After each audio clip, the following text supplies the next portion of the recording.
Assalamualaikum warahmatullahi wabarakatuh.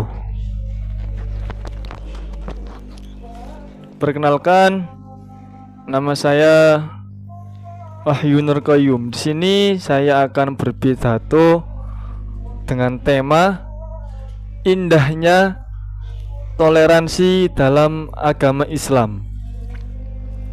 Baik, saudara-saudara, hadirin yang dirahmati oleh Allah, marilah kita bersyukur atas kehadiran Allah Subhanahu wa taala yang telah memberikan rahmat, taufik serta hidayahnya sehingga kita bisa bertemu dalam acara ini dengan keadaan sehat walafiat.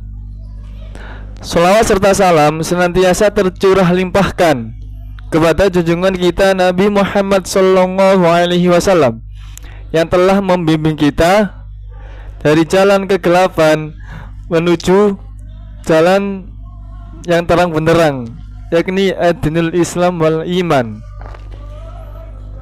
Hadirin yang dirahmati oleh Allah Subhanahu wa taala, di dunia ini sebagai manusia tidak terlepas dari interaksi dan saling membutuhkan antar satu dengan yang lainnya, atau yang bisa kita sebut sebagai hubungan timbal balik. Mengapa? Karena kita adalah makhluk sosial yang tidak dapat hidup sendiri. Kita saling mengenal, saling membutuhkan, dan saling berinteraksi dengan orang lain. Kita bagaikan ikan hiu dengan ikan ramora atau seekor lebah dengan bunga, di mana itu semua saling membantu dan membentuk simbiosis mutualisme untuk bertahan hidup. Dalam kehidupan di negara kita ini banyak sekali perbedaan yang berbeda-beda. Banyak sekali perbedaan dari kita, mulai dari ras, agama, suku bangsa, budaya, serta masyarakat yang beraneka ragam. Mengapa demikian? Karena memang Allah Subhanahu wa taala sengaja menciptakan manusia dengan berbagai macam bentuk dan karakter agar manusia dapat saling menghargai antar sesama. Manusia tidak dapat dipaksa agar dapat hidup sesuai dengan kemauan kita. Kita memang diciptakan berbeda, namun hal itu akan membentuk kesatuan dalam keberagaman. Keberagaman masyarakat yang membentuk satu kesatuan ini akan membuat suatu keharmonisan dalam bermasyarakat. Maka dari itu kita sebagai manusia harus saling menghargai. Sikap saling menghargai ini seringkali disebut dengan sebuah kata toleransi. Nah, toleransi ini adalah sikap menghargai perbedaan antar sesama, baik bahasa, suku, ras, bangsa, dan agama. Kemudian tidak mempersalahkan atas adanya perbedaan tersebut. Hadirin yang dirahmati oleh Allah, toleransi merupakan elemen penting yang berperan terciptanya suatu ikatan hubungan dalam kehidupan. Termasuk yang terpenting adalah toleransi antar umat beragama. Toleransi agama ini sudah diatur di firman Allah di Quran surat Al-Baqarah ayat 256 yang berbunyi, Bismillahirrahmanirrahim, La ikraha fid din, qad tabayyana ar-rusydu minal ghayy, yang artinya tidak ada paksaan agama, sesungguhnya telah jelas antara jalan yang benar dengan jalan yang sesat. Dan Quran surat Al-Kafirun ayat 6 yang berbunyi lakum dinukum waliyadin, yang artinya untukmu agamamu dan untukku agamaku. Hadirin yang dirahmati oleh Allah, ayat tersebut memiliki arti jika memeluk agama Islam itu tidak menghendaki paksaan, melainkan atas kesadaran dan keinginan pribadi dari setiap manusia itu. Bagi mereka yang berkenan memeluk ajaran Islam, maka dipersilahkan. Dan bagi mereka yang tidak, itu adalah hak mereka sendiri untuk menolak. Namun sudah jelas antara jalan yang benar dan yang salah. Toleransi beragama ini sudah dijalankan oleh Nabi Muhammad SAW. Salah satu contohnya adalah saat Nabi melakukan perjanjian dengan umat Yahudi dan Nasrani, di mana mereka diperkenankan untuk menjalankan ibadah mereka masing-masing. Namun dengan satu syarat, yaitu harus saling menghargai, menjaga kerukunan dan kesatuan Madinah. Perjanjian ini dikenal sebagai Piagam Madinah, yang dimana dalam firman Allah di surat Al-Hujurat pada ayat 13 yang berbunyi ya ayyuhan nasu inna khalaqnakum min dzakarin wa untha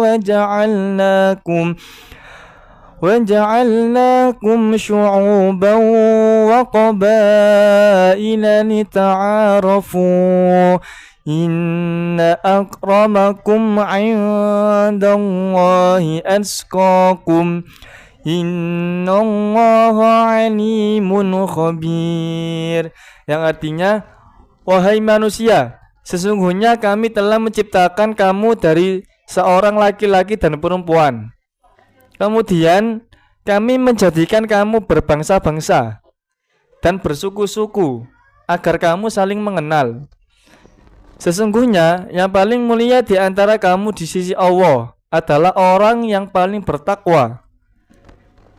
Dan sesungguhnya Allah Maha mengetahui lagi Maha teliti.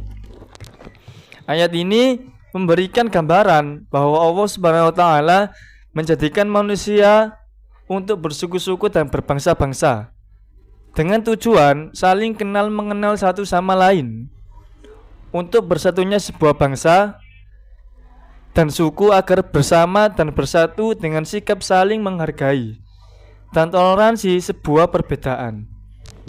Konsep saling menghargai dan kerjasama ini merupakan cara untuk menjaga di tengah perbedaan-perbedaan itu sendiri. Ada beberapa sikap yang semestinya kita pahami tentang toleransi.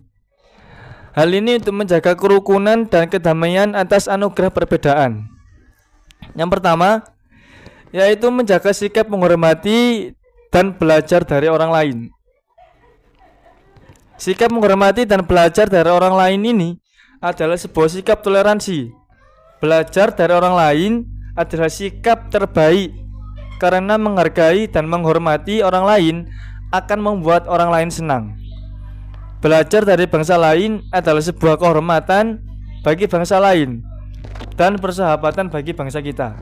Yang kedua, yaitu menjaga sikap menghargai perbedaan. Perbedaan adalah sebuah kekuatan jika dipandang positif.